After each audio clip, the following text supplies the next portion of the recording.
നീലക്കുറിഞ്ഞി എന്നും അത്ഭുത കാഴ്ചയാണ്. ഒരു പതിറ്റാണ്ടിലധികമായി പരിപാലിച്ച കുറിഞ്ഞിച്ചെടി പൂവിട്ടതിന്റെ സന്തോഷത്തിലാണ് ഇടുക്കി മുട്ടുകാട് സ്വദേശിയായ ജോർജും കുടുംബവും. നീലക്കുറിഞ്ഞിയുടെ മനോഹര കാഴ്ചകൾ ആസ്വദിക്കാൻ നിരവധി ആളുകളാണ് ഇവിടെ എത്തുന്നത്.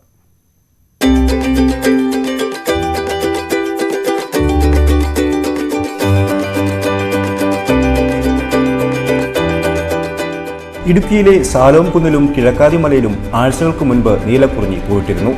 ഇതിനു പിന്നാലെയാണ് മുട്ടുകാട് സ്വദേശി ജോർജിന്റെ വീട്ടുമുറ്റത്ത് കുറിഞ്ഞി പൂവിട്ടത്.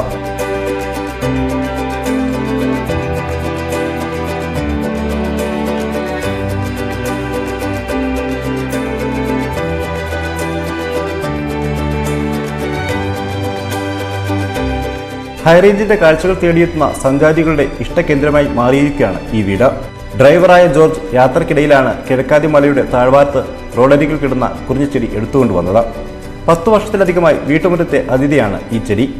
പുത്തടിയിലെ കഷറിൽ പോയിട്ട് വന്നു കഴിഞ്ഞപ്പോൾ അവിടെ റോഡ് സൈഡിൽ മണ്ണിടിഞ്ഞ് വീണ് അവിടെ ഈ ചോട് കിടക്കാറുണ്ട്. അവിടെ നിന്ന് ഒരു കഷ്ണം എടുത്തുകൊണ്ടെന്ന് ഞാനിവിടെ കൊണ്ട് ചെടി ഇവിടെ പൂ ഉണ്ടാവുമെന്നറിയാനായിട്ട് വെച്ച് നോക്കിയതാണ്.